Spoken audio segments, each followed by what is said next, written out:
Les trois quarts, je connais des tas d'honnêtes qui ont mon âge. C'est un prénom horrible, mais très à la mode à ce moment-là.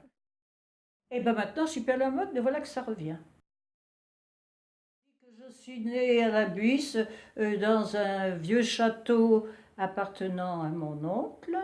Et puis mon père cultivait des légumes.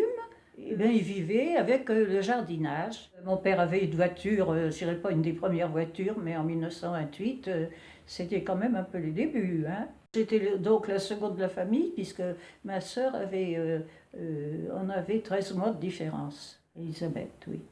Avec ma sœur, on faisait nos petites bêtises, ben, évidemment. Pas beaucoup d'argent, mais c'était bien, c'était bien. Il y avait des réunions familiales dans le jardin.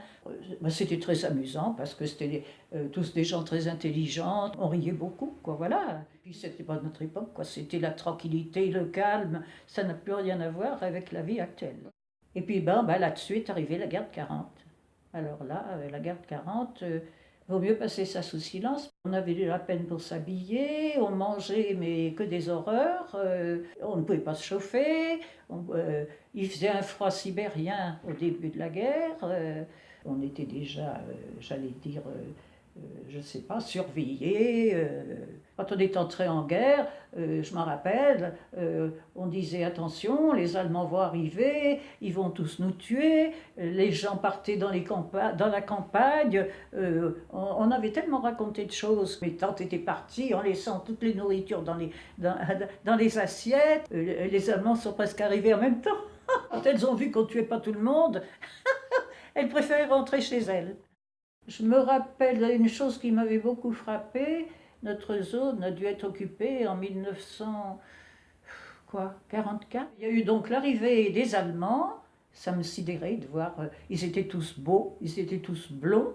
Et puis alors les officiers, alors, ben, je ne te parle pas ça brillait de tous les côtés, c'était quelque chose d'inimaginable. Ce qui a été quand même plus terrible, ça a été la libération, alors, où là, oui, ben, ne parlons pas de tout ce qui s'est passé à la libération. Alors ça. Et après des années, eh bien, je me suis mariée avec ma sœur. On est des petites vies, c'est-à-dire que mon père nous avait payé une barque. Ça avait été, oh, ça avait été trop amusant.